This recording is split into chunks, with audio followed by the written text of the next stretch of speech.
This episode on the Mesh.tv is sponsored by The Sock Factory, making quality socks in North Carolina since 1975. Producers of Crazy Compression, William Tucker, and Fit Sock, The Sock Factory has something for everyone. Find out more at thesockfactory.com.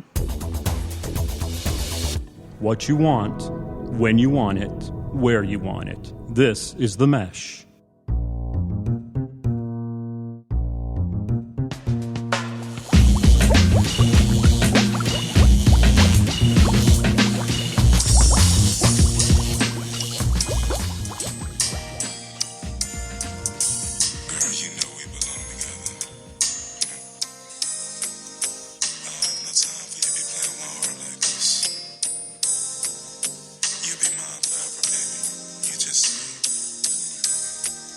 We belong together. Ladies and gentlemen, welcome to episode 16, volume 7 of The Fantasy Formula, your number one podcast for all your fantasy football needs. We come to you on a dreary and cold January 3rd afternoon. Holidays are over, and fantasy football is over. It's a sad, sad day. It is, man. Yeah, man. So tell me how it wrapped up, buddy. Let's give our fans what they've wanted all year, and that's two Super Bowl championships by our two co-hosts. Can we give it to them this year? Well, you know, it is pretty amazing that we are in the Super Bowl together. That's true. You know, I mean, like, sure. not in the hard league, but you were in two, like, elementary school leagues, and then the real league over here, I got in it. So, but it is pretty impressive that we got into a couple of Super Bowls. Because it's hard to achieve. You think when you get there the first time, you're like, just like Dan Marino said back in the 80s, hey, man, there'll be many more Super Bowls that I'll get to. Was there, Dan? Never went back. So, was there, Dan? You got to cherish it when you're there. So I went into now, being in it too, you're right around Christmas. It's an incredible time to watch, right? I mean, it was great. So I went into it a favorite, 11-point favorite. Wow. 116 to 105. And to tell you the truth, I felt pretty confident. I felt pretty good about my team. I saw you before the game. Yeah, you looked pretty confident that it was going to happen. Well, you know, I had one guy. I had Murray come in and give an okay performance, and I was like, all right. And the guy that went against me did a lesser performance, and they were both at my flex, and I was like, all right, he's down a man. Sure, he's down a man, down some points. Well, then my boys just decided not to show up. I know the feeling. They didn't show up. Russell Wilson, 18 points. Devonta Freeman, 5.6 points. Greg Olsen, 4.2 points. Right? Now, he, on the other hand, Bortles, 30 points. My God. Right? This dude that you played, though, has been doing that stuff all year long. Picked up Ebron, put 14 on me. Touchdown. Yes. Yeah. So, listen, I got beat by a worthy opponent. I couldn't have changed. I mean, on my lineup, there were some guys that probably would have saved me. I mean, Giovanni Bernard put up 30 points. But would I have started him? Who would have known that? Would you have started him? No. Of course not. So, I ended up losing 114 to 130. So, about 16 points. I came in, and I was looking at, where I was projected, pretty much. I was expected to get 116. Yeah. He overachieved. He sure did. He overachieved he did and beat all me. year. Your and opponent. And that's what, to win championships, you have to overachieve. Yep. So with this feeling that you have inside today after the loss, would you have rather not even been in the championship and and just got out early in the playoffs so you didn't have to worry about it, or you're glad you went on the ride? Look on me. Look at my face, Chad. Do I look like somebody that doesn't want to be in the finals or something? Absolutely. Beat me in the finals every year. Absolutely. Beat me in the finals every year, okay? Yeah. But absolutely not. Those losers that they couldn't play for weeks. Oh my gosh, those losers! Those guys, yeah. So no. I'll lose in the finals every year.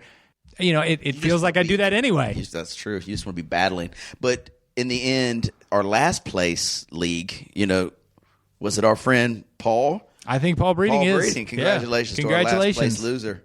Of winning the Jeremy bracket. So anyway, at least you didn't win that bracket. Yeah, right? yeah. You don't want to win that one. Definitely don't want to.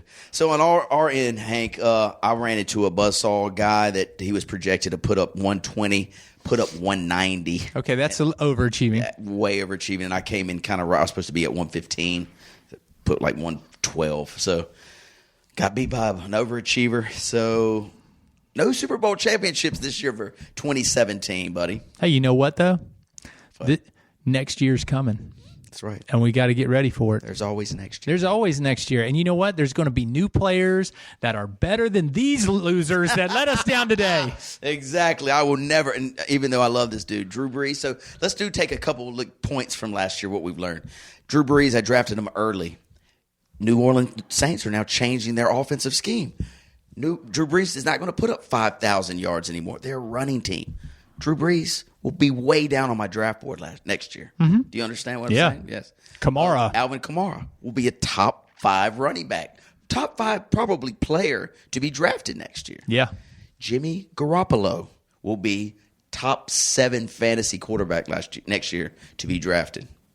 Eli Manning might be on a new team. That's right. It might change the outlook of some of these teams that are gross. Certainly.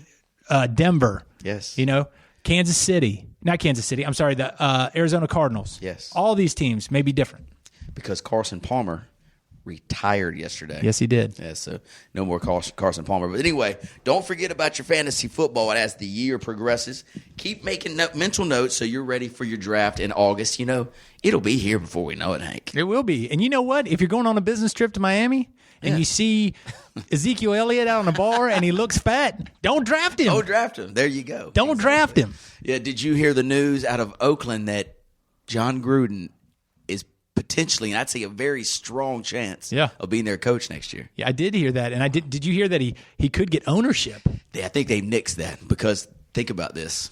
So if they allow a coach to get ownership without the other owners voting on it, Bill Belichick can go to Robert Kraft or whatever and say, all right, buddy, how about 50-50? You know what I'm saying? And what's Robert Kraft going to do? They got the coach or the owners by the cajoles if they let this go. So I don't know if they're going to let Gruden get ownership. I did hear that. And the funny thing with Gruden is he has built a brand not necessarily strengthened by victories. Sure. Right? So, he was a great Oakland coach. I loved him when he was there. He's fiery. But he put on some good teams, and he had one good, really good team, got to the Super Bowl. Probably, if it weren't for the fumble that they called an incomplete pass by Brady, they may have won that game. Right? Sure.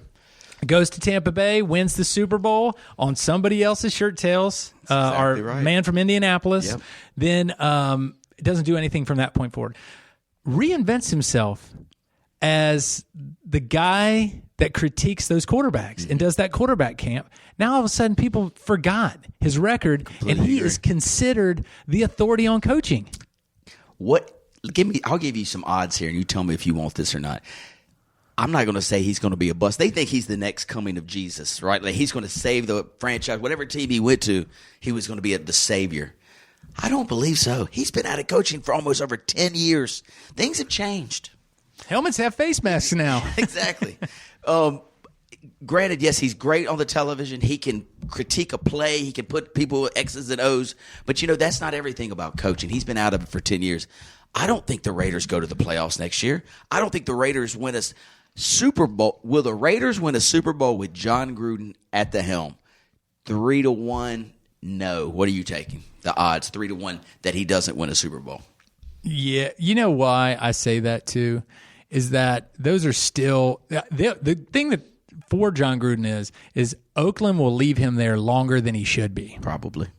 You know what I mean? So most coaches have a short leash. Mm-hmm. You don't get there 3-4 years, you're gone. Yep. Except if you're Marvin Lewis. Right. You get 17 years not winning one playoff game. Yes. So I think that he does.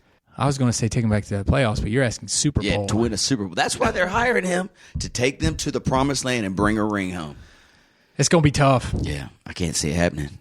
It's going to be tough. I don't know if I do either, but I hope it does. Yeah. Who wins the Super Bowl first? San Francisco with Garoppolo or Oakland Raiders with, they're trying to get their boy Carr back on track. Who wins the Super Bowl between those two teams first? Do you know what it's interesting you say that. I think Oakland will, just for the simple fact that I think now Al Davis's son, who looks like the guy from Dumb and Dumber easily. Lloyd Christmas. Yes, Mr. Christmas. I think they're going to make a push with the checkbook. Oh, really? I mean, get some other players in there. If this is going to be our run, let's make a run. Yeah. And so I think that they're more willing to do that than San Francisco. And in this league, there's two types of owners, I feel like. There's an owner who has an ego that has to win, Jerry Jones, right? But it sometimes interferes with football. Certainly. Right? Robert Kraft has an ego, but he's smart enough to know to get out of the way. Sure. These franchise owners, these team owners, even the worst teams make millions of dollars, okay? So take the Bengals, for instance. He's not encouraged by winning. So he hires Marvin Lewis back.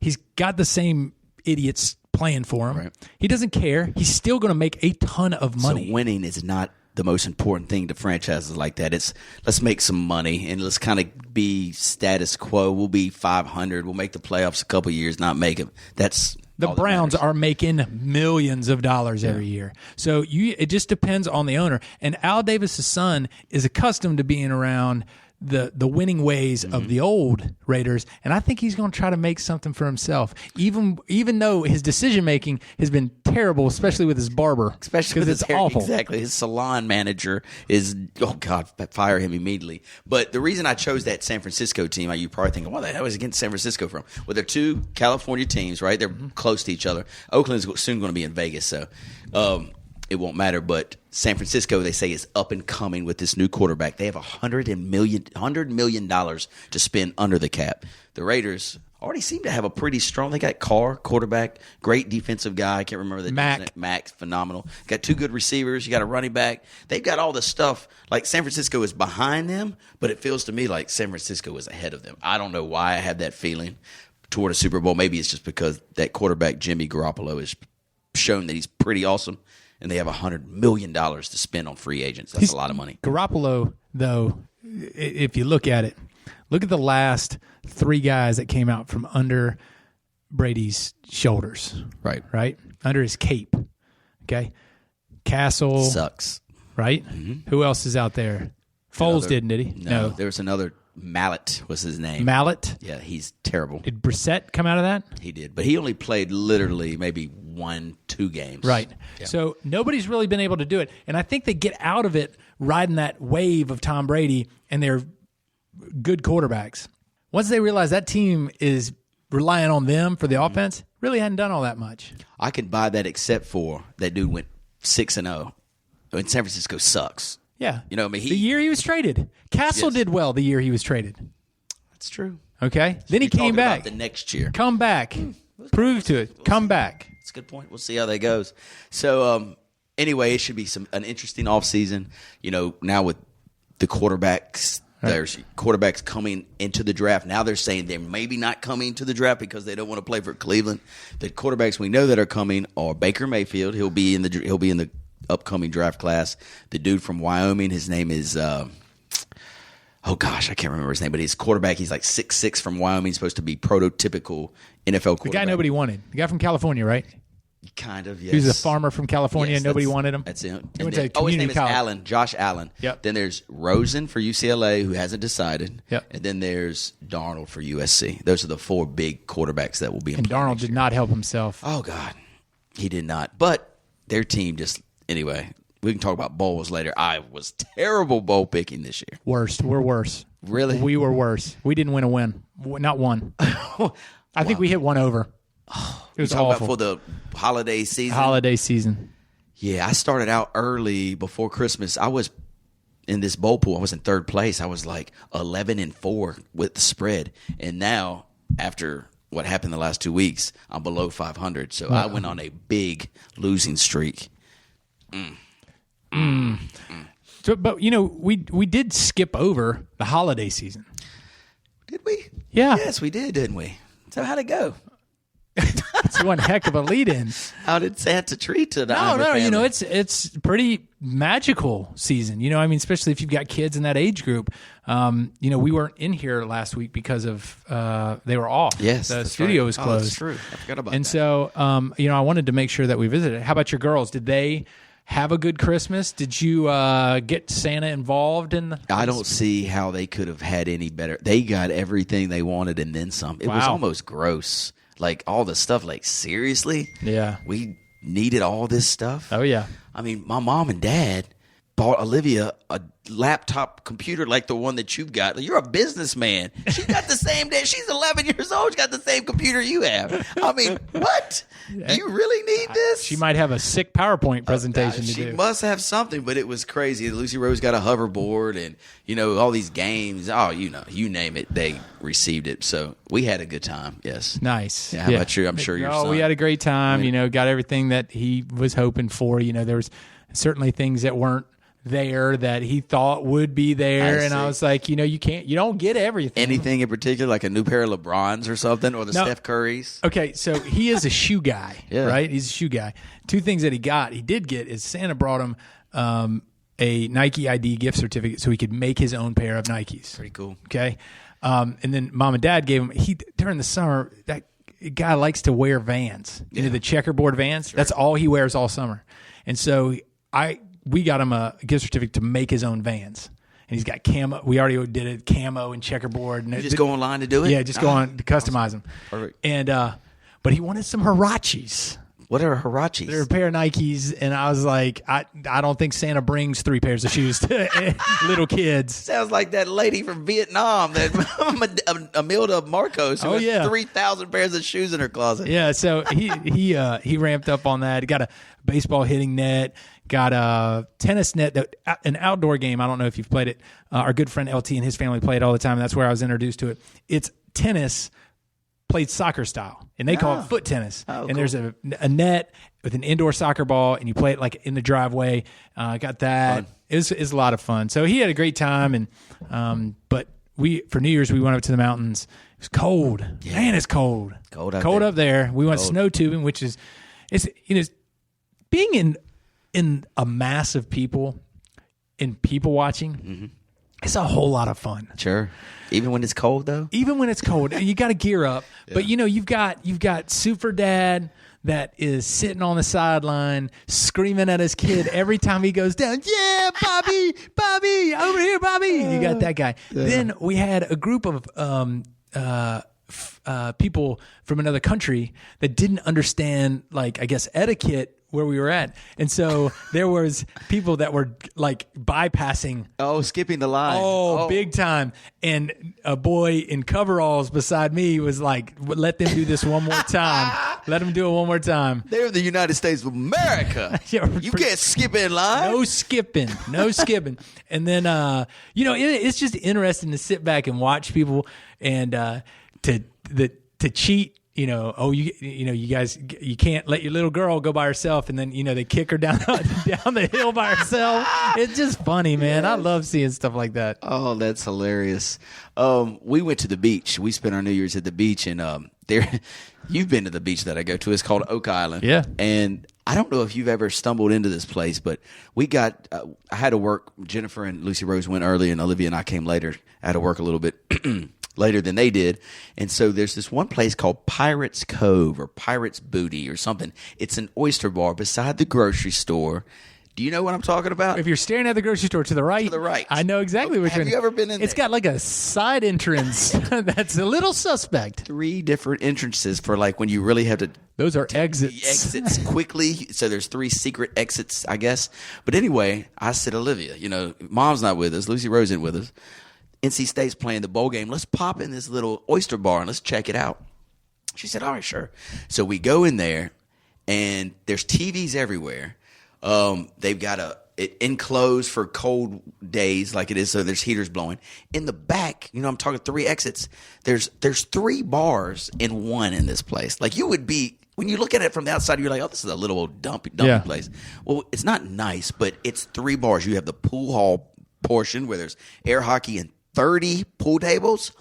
30. There's no way that building holds 30. It's like on the side. You would never even. You got to walk through it to just imagine this place. Okay. And it's got air hockey and all kinds of other stuff, video games. Then it's got it's a small bar for the regulars. Sure. You know what I'm saying? And it's maybe 8 bar stools. But I try to walk in there and whoa. Where you going? My man. I was like, I just want to check it out. And they're like, okay, well, that's kind of for the locals and the regulars. You can go in there, but, it's really for the regulars. I was like, okay, I get it. I'm out. So then I went to the main bar, and we got a little table. They brought us a bunch of oysters. You can play Keno. I don't know if you know what Keno is. It's kind of like bingo, but Keno. And so we're doing scratch-off things, popping. We're gambling, and all. We're having a ball. Dollar beer specials. So anyway, we had a good time in the Pirates Cove, and then just did our family stuff for the rest. But one interesting thing, since I was 16, and I know I like to drink, Hank. You know, it's no secret. Well, since I've been 16 on New Year's Eve, basically, for how many years is that? 20-some years of my life, 30 years of my life. Hammered. I normally don't remember much of New Year's Eve for the last 30 years. Sure. I mean, that's pretty terrible to say, but I remember it. But, I don't remember exactly every detail. Not every detail. Of a New Year's Eve night for the last 30 years. Well, I didn't drink New Year's Eve, nor hardly any of this holiday season after, Christmas when we went to the beach. Sure. Dude, I felt like $1 million this week. I mean, I was like, why do I feel so good? It's the first week of January. Normally, I'm struggling. Yeah. But I felt $1 million. So I went to the movie theater on New Year's Eve. We went to a doubleheader, Jumanji, which 3.5 stars. Kevin Hart kills it. And Jack Black, the new Jumanji. I heard it. So my little boy went to it. He looked at me and he was like, got some language.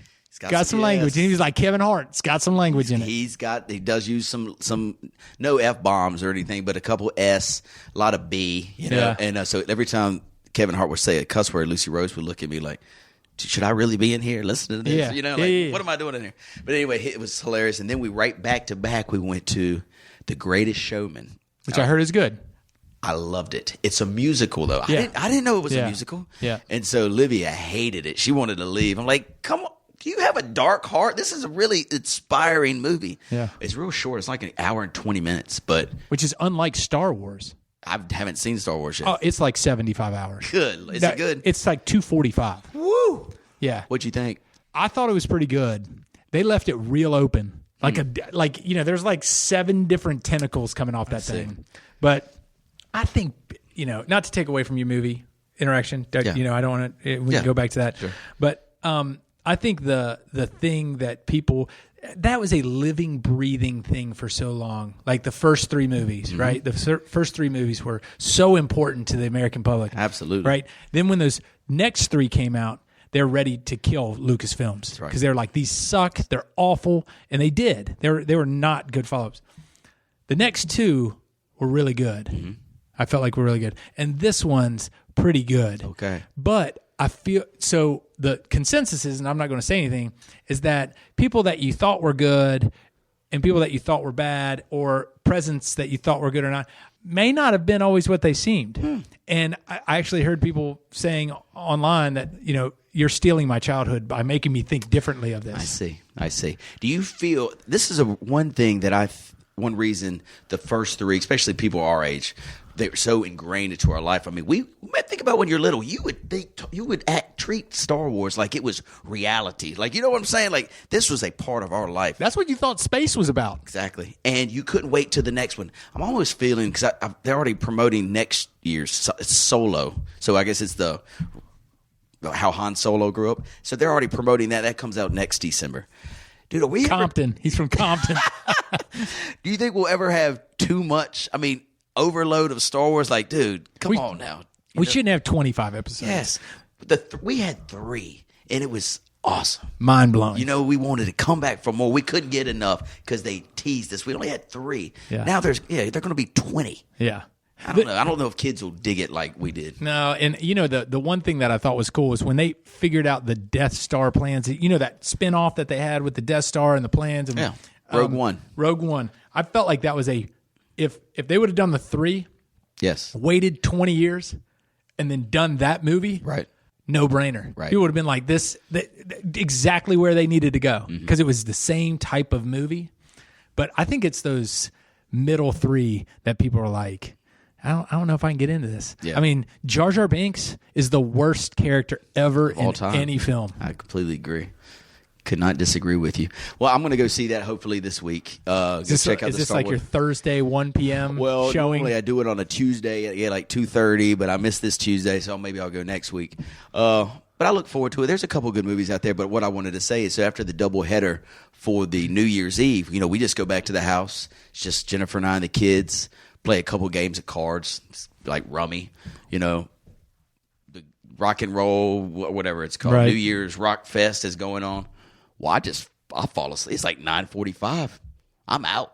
Livia's waking me up at about 11:30. Hey, Daddy, 30 minutes. So then I, get going again. But it was just a different type of New Year's, buddy, than I'm accustomed to. Yeah. But it was enjoyable. Hey, I'm starting to get old. I'm starting to mature. Yeah, I see that. See the maturity kind of growing. I've never seen any maturity in you, but I the see that. Responsibility, yes. No, but anyway, it was fun. That's a great segue, because what I wanted to ask you, and you may not have put any thought of this, so you should have, of course, really takes you into New Year's resolutions. Yeah. We all have major things we need to change. Oh, and my list is very, very long. What's a capable idea of what you want? Some of you may not want to share with us. Yes. Like, I don't care about body waxing or anything like that. But what would be something that you thought about? Gotcha. So I've actually discussed this with a group of people on New Year's Day. We were talking about some of our resolutions. So don't think this is what I've done every year since I was probably little. I try to think of one way to improve myself, whether it be adding a skill, Yeah. and so, or reducing something I do that hurts my body, those types of things. Well, so 4 years ago, I wanted to add the skill of swimming. So I got really dedicated to swimming. It might have been 5 years ago. It's when I hurt my knee. And so I accomplished that goal. This year, 2 years ago, I wanted to get better at golf. So I really focused, and I got better. I want to go to take boxing classes. I want to become Sugar Ray with my fists. Fluent. So if you come and mess with, bah, bah, bah, bah, bah, I just knock you out real nice. But it's it's good exercise. Yeah. And I think that would be a good skill to have, just be able to box a little bit. Sure. Yeah. So I've signed up for classes starting second week of January at that gym, the boxing gym. On Old Lenore? Old Lenore. Yeah. Because I think a guy that you hang out with does it there. Oh, really? Yeah. Hal Huffman. Okay. Yeah, works out there. I'll talk to him about that. Yeah, and it's well, that's good. That's good. That's a good thing to add. I'm kind of with you. I think that trying to figure out something that's either going to help you, your family, your body, your mental capacity, states. Whatever it is. So I don't know if I've told you this or not, but I'm having problems with my knee. Which I know you know You did a little bit that about. when we played tennis. Yeah, you were Right. like, my knee's kind of bothering me a little. It's been really bothering me. So I, like you, want to find something else to do. So I am going to start swimming. Good. Yeah. I know you like to do that. Yep. But the other big one, the one that I thought of before that, is I can sleep in the morning. I mean, I wake up at 7 like that, right? But I am committing to waking up at 6. Okay. And the reason that I do that is it will lead to better things I feel like that I want to improve on. I want better breakfast for my little guy when he wakes up, right? Sure. I don't want to throw cereal in front of him and just say, have at it, let's go. It'll get you in bed earlier. True. Right? Wake up earlier, got to go to bed earlier. All those things, I think, B, if I get up at 6, nobody else is going to be up. It's going to allow me to have time by myself. Absolutely. Which I don't, in our professions, we're in front of people, talking to people, doing all these things all the time. It's good to be able to sit down and have a couple of seconds to read the paper, figure out what your day's like, and not doing it while you're trying to run in the middle of everything else. So that's mine. Mine is going to be waking up by an hour every day, if hour-ish, just to give me enough time to do it all. Awesome. It's very admirable. So Jennifer, she gets up early anyway, but so she started doing that, getting up at 5:30. Yeah, she can have that. Well, yeah, I'm just not a morning person. I can't do it. And she says, you won't believe how much better you feel because you have that time instead of feeling so rushed in the morning. That's how I wake up and like, oh, good Lord, shower, boom, get the kids, boom, boom. And then I'm gone. Right. 5:30, she gets a half an hour kind of before the kids get up to herself, gets her thoughts organized, gets the lunches made, everything that she does. She's not rushed. She feels good going into the day. So that's good for you. That's pretty smart. Yeah, I appreciate that. We'll see how it works. And hopefully it'll end up with a clear mind, because I do feel like our lives are so busy. And when you're stressed, the people around you feel it, your kids feel it, your wife feels it, and it's detrimental to it all, because we all jam in things in our life. We do. There's no doubt about it. And let's talk about jamming. So our first basketball scrimmage. You got a girl that can jam. I wish I did. Windmill. Scrimmage is today, right? Y'all scrimmage? We got one too. What time's yours? Ours is at 6 tonight. Oh, we won't be able to see you because we're at 6. But you'll be on the other court. So Yeah. we'll hear it. We'll pop over there in between maybe quarters. But I'm interested to see, do you feel like your team is ready? I don't know. I mean, the funny thing is you see your team practice and they suck. Right? No, I mean, they're 8-year-olds, yes. Right? They're not supposed to be great. Then you see some of these other teams practice, and you're like, well, I'm glad I don't have them, right? Yeah. So, it's all, I never feel like you can get a good measure of where your team's at until you get on the court with another team. That's right. And we've scrimmaged a little bit, but it's always been kind of hit or miss on our scrimmage. Right. So, I think that tonight's going to be a telling sign. Our first game's Friday. Yes, ours too. So, what time do you play on Friday? The early game. Oh, we're 7:15. We got prime time. Yes, you do. We got prime time. Bright lights. So it's going to be interesting to see. But I feel good. I feel better about this team than I did last year's team. Okay. We're in the same league. How about you? Very similar. So we've got a couple set plays that we practiced on, but we haven't had practice for 2 weeks. So I know, and these little 7 and 8-year-olds, they have forgotten everything that we practiced. We even had an inbounds play that we practiced to get the ball in just to have it. They won't remember this. So the scrimmage will be good. My little Lucy Rose has got really good hand. I'm excited for her this year because she's really excited because she's gotten better compared to last year. And she wants to show it, and I want to see it. So that'll be fun. We'll give it a run, man. That's all we can do. You run a stack play? Run a stack play, inbounds play. We do inbound stack. Okay, yeah. That's the easy one, and pick off the top. That's what we run. Yep. Yeah, I think we're running somewhat similar stuff. Yeah, that should be. Well, we'll let the fans know. Let's talk about this real quick before we go to Hank. How do you want this schedule to work? Fantasy football is over, and you and I have contemplated a show kind of like what we just did: a little bit of movies, a little bit of music, a little bit of sports, a lot about life. That was very Jack Handy-esque. You like that? What do you think about maybe for our audience to kind of give them some more of this stuff? I wouldn't mind coming in here every week, talking a little bit about it, leaving football, out to the side. Yep. We'd have to talk about other, baseball season's coming up. We could talk a little bit about that. Nothing really has to be on the schedule. It doesn't have to be a rigid schedule. College basketball is kicking into gear. And I don't know, you probably haven't watched much college basketball, I would guess, yet, because a lot of people have not. I've watched a little. I've watched Carolina play. I haven't watched much of anybody else. It's wide open. The what is the word? Everybody's about this. There's not one clear team that stands out above the rest. It's going to be a remarkable March Madness. It's going to be awesome. And everybody's lost, kind of like everybody's seen like a lot. Not everybody, but there's been a lot of these big teams that have had a loss. Yes, the everybody. Dukes, the North Carolina, and all these teams. Though I'm a Carolina fan. All the teams like last year, I would have never guessed that they would have won the national championship at the beginning of the year. The way they were playing, but they get so much better throughout the year, and then they make a national caliber team. So it will be kind of interesting, like you said.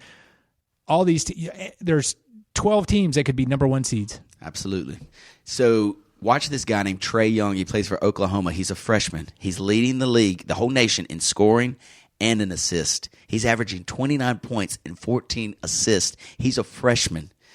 One of the announcers on the game I was watching, they played TCU and they beat TCU, who was undefeated.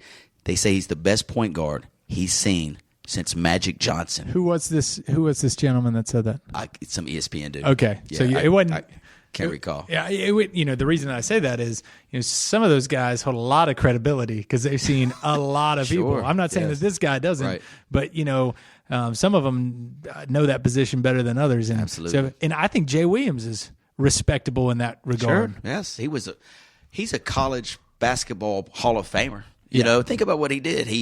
I think he was National Player of the Year twice. He won a national championship. I mean, he was a remarkable player, college player for sure. But anyway, the dude, Trae Young, he's not big. He's like maybe 6 foot, 185 yards, but he's patterned his 185 yards. How many pounds? He's patterned his game after Steph Curry. And a lot of these players coming up, they watch Steph do it like, I'm not big, but I can shoot. I can practice. You got to shoot. And this dude is dropping them from behind NBA, just like Steph does. Yeah. Watch his next time you get a chance. Watch his highlights. He's like a little Steph. Mini Steph. Mini Steph, freshman, 18 years old, leading the nation, points and assists. Unbelievable. So, Hank, before we get out of here today, anything cool else we need to talk about? We got this weekend. You know, the Hickory Ping Pong tournament is getting ready to happen this month. I don't think there's an official date. Okay. So get your ping pong paddles all dusted off and get ready for the tourney. I need to start playing again. Yeah, I need to too. I'm a little rusty. And Martin Luther King weekend, that's coming up. Right. And next weekend, I believe. So the kids will have a day off and maybe there'll be some fun stuff happening. This weekend, my plan is we've got a lot of basketball. We got the game Friday. Livia's got a game Saturday. NFL playoffs kicking into gear. Tell me what you think about this. So the teams that are playing, you got the first game, I think it's Kansas City versus Tennessee. What would you who would you lean there? I think Kansas City with their running game going right now, not knowing the spread, Kansas City's going to be hard to beat because they're going to get their running in. Yep, absolutely. That's the 440 game. I think Kansas City's a 7-point favorite. I've read this interesting stat. First weekend of wild card games, the teams that are favored either win, cover the line, so they win or cover the line, or outright lose. Okay? 71% clip. 71% clip. They either outright win or they lose outright. You know, so the dog is not covering. Dog's either winning outright or not covering the spread. Or not covering the spread. 71% clip. So listen to these lines real quick. We have got, let's get to the leagues here. I got you. You got me? Falcons and the Rams. Okay. Rams are 6.5, given 6.5. And that's the night game Saturday. Right. Right. I would lean. Actually, the Kansas City number I'm just looking at, it's gone up to 8.5 right now. Yeah, ESPN has it at 9. Is that right? I would lean for sure Kansas City right there. I think they'll cover that number and win. I think Tennessee is a joke. I would lean a little under the total there too. Atlanta, LA. LA's at home. Golf 6.5. Total 48.5. I like the under in that game. Is it too early for golf? I mean, do you feel like Matt Ryan can take that Falcons team on the road and win? You know, I don't know. I kind of like the Rams in this game. I kind of like the Rams. I think they're ready. Yeah, I do too. I think they're ready. And Atlanta hasn't really shown. They still have the Super Bowl hangover from last year. You just baited me on that one. You were trying to get me to take the Falcons. No, because that one's tough for me. That one is tough for me. But I like the Rams in this spot. This is the Sunday game. Buffalo at Jacksonville. Jacksonville, an 8.5-point favorite. Are we ready to trust Blake Bortles to say, yes, you can win a playoff game? Yes. You think it's going to happen? Yeah, I mean, that team is playing insane defense, too. I can't do it, dude. 39.5 total. Maybe lean the under, but their defense is playing crazy. They are. But Blake Bortles is their quarterback. We've talked about that a lot. And then the last game, 440 kicks. God, Sunday. this is going to be a good game. Carolina at New Orleans. They say the best game of the wild card for last. 7-point line, New Orleans, 48.5. I've read about Cam Newton in the playoffs. He's 3-3, okay, and really been mediocre in all his playoff games. Mediocre at best. Can he step up? Now, these are rivalries. These are division rivalries, and this is the playoffs. It doesn't get bigger than this. Will he step up under the bright lights on Sunday at 440 and beat the Drew Brees-led Saints? No. I hate that. The Saints just have too much firepower. Kamara's back. Ingram's been running real well. They've got any receiver that they want to throw to. Their defense is better than it typically has been in the past. Yeah, their defense used to be horrible, but I think that the Panthers won't be able to cover. Yep, I'm with you, man. So if we were to maybe lay down a small parlay, my parlay would be Kansas City minus the 8.5. I'm going to go Atlanta under the 48.5. I'm not going to mess with the line. In New Orleans minus the 7. 3-game parlay. Take it to the bank. Ding, ding, ding, ding, ding, ding. There you have it. One other thing I want to really thank the Sock Factory. Oh, yes. And the Sock Factory, who they have been our sponsor for this season, was also awful gracious in being our sponsor. They're a North Carolina hosiery company that's been here since 1975. Their 3 lines are Crazy Compression, William Tucker, and Fit Sock. You can buy all their socks at www.thesockfactory.com.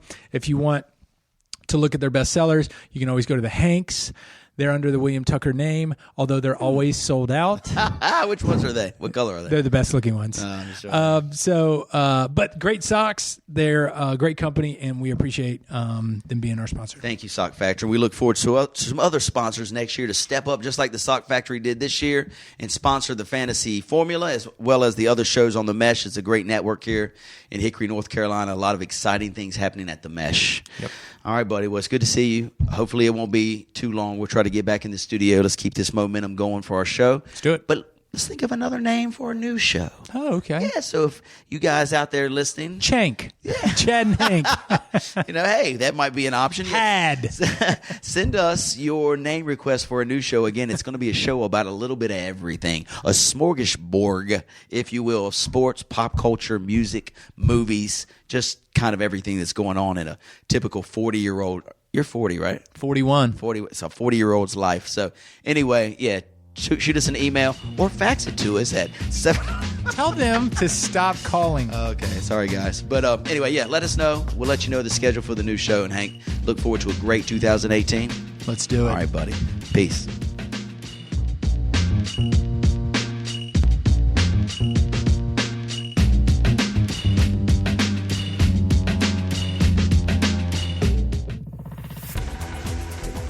You've been listening to The Mesh, an online media network of shows and programs ranging from business to arts, sports to entertainment, music to community. All programs are available on the website as well as through iTunes and YouTube. Check us out online at themesh.tv. Discover other network shows and give us feedback on what you just heard.